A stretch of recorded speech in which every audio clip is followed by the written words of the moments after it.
Hey, Coach Justin from Ultimate Baseball Training, and in today's video, we're going to be talking about how to fix having a long swing, a long baseball swing. We're going to get your swing short, quick, compact, straight to the baseball so that you can improve your batting average and crush the ball harder and further. Let's just jump right into it.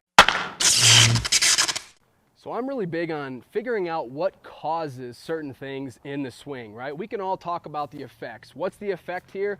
You got a long swing, but what actually causes that? Because that's what we need to attack in order to fix the long swing, right? And so one of the big time causes of a long swing is basically, not having a good foundation. If we don't have a good foundation on the bottom of our house, it doesn't matter how great everything else in the house is. If that foundation's not solid, that's not going to be a good house. It might fall down when things get tough, when there's weather, right? And so same thing with our swing.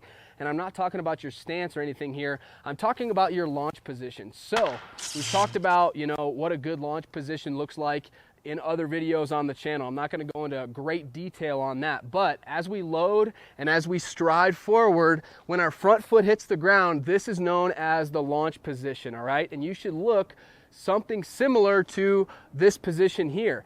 And, great hitters, they might all start in a slightly different way. Every single big leaguer is going to have a slightly different stance, but there's a couple commonalities. One of them is at launch position, they all look very, very similar. And then again, at the point of contact, they all look very, very similar as well. But if you do something quirky, something weird in your launch position, that could actually set you up for a long swing. So a great example of that is, one thing you look for in a good launch position is the knob of your baseball bat facing down towards the catcher, roughly in that area, right? And so if your bat is actually like this in launch position, I know some hitters may even start like this, right? Rod Carew being a great example, started more like this.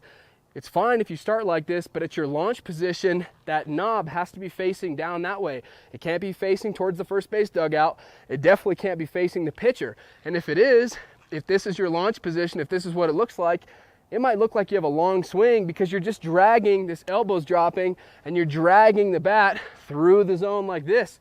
That definitely looks like a long swing to me. So dial in your launch position.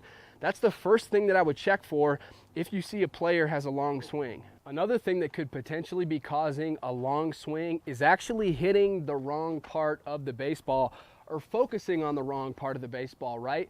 So as a hitter, doesn't matter if you're a righty or a lefty, you should try to focus on hitting the inside part of the baseball. The worst thing that you can do is try to hit the outside part of the baseball or have your focus there. That's going to create an around the ball bat path, okay? So what I mean by that is I'm going to position this ball so I can actually see the lettering here, and that's the inside part of the baseball. So if you can see that lettering, that's what I'm looking at, all right? Now if I take a really good swing and I focus on hitting that inside part of the baseball, what that's gonna allow my bat to do is it's gonna allow my bat to get on plane early. It's also gonna allow me to stay connected, to keep everything tight to my body, and then I'm gonna come through and bam, hit the ball there, okay? That's what we want. A lot of times when you see a kid with a long swing, what they actually do, it's very, very simple. Instead of staying connected, all right, so this first move here where my elbow's tight to my body, and then at the point of contact, you see how everything's tight to my body? A lot of the times, a long swing, that's just a player getting disconnected. So at some point, they go into their load and their stride, and they allow their hands to just get out here, right? Boom. This is not tucked into my body. I'm disconnected already. Or even worse, if you see a kid at the point of contact trying to get out like this and get extended at the point of contact, he's going to hit the top of that ball and the outside of that ball, not the inside part. And we don't want to be like this at the point of contact. Extension comes well after contact, okay? But that's just another thing to check. Be sure that you're focusing on hitting the inside part of the baseball slightly below the equator. If our bat makes contact with the inside part of the baseball slightly below the equator of the ball, that's going to give us that really good backspin and that good carry that we're looking for. So one of the best things to focus on is what we just talked about. We want to hit the inside part of the ball, but we want to stay connected, and we want to keep the barrel close to our body for as long as possible, because we are strong when we're in here, right? When I'm taking my baseball swing, I am strong when everything is in here. When everything is tight to my body, this elbow is tucked in tight to my body, my hands are close to me, I am really, really strong in this position here. However, I'm not so strong in this position here, or even worse, I'm definitely not strong with my arms out like this. And so if there's one huge takeaway when it comes to fixing a long swing, just tell players, or if you're a player, think about this: stay connected, stay connected. And what I mean by that, again, is this is connected, boom, in here, everything's tight to my body. This is disconnected. If we just stay connected, we're gonna be in really good shape. And that's when a coach is gonna look at your swing and say, oh, that's really short, that's really quick, that's straight to the baseball. Are you literally going straight to the baseball, down to the baseball? Absolutely not. You're not swinging down, you're not chopping down to the baseball. No, what you're doing is you are staying connected, you're getting your bat on playing with the pitch early, and you're looking good at the point of contact, and you're staying through the ball a long time.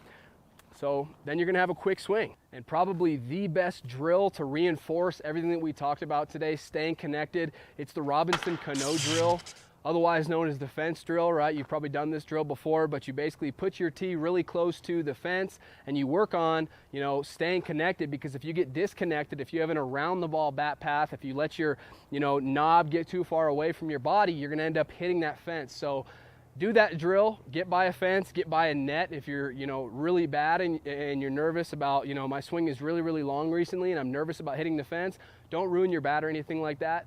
Use a net instead, use a batting cage net, but this drill is gonna help you stay connected, develop a shorter swing, and really have a lot more bat speed and more power. So that's it. I really hope you enjoyed today's video. And before you go, I want you to grab my free Bat Speed Boosters workout. This is a workout that you can start going through right now, and in the next few days, see a dramatic improvement in both your bat speed and your power, which is what it's all about as a hitter. So this free Bat Speed Boosters workout, 100% free, no strings attached. All you have to do is click on the link in the first comment. I'll pin that link for you so it's easy to find. Just go to that page and you'll find out all the details there. Go ahead and do that right now. Thank you so much for watching, and I'll see you next time.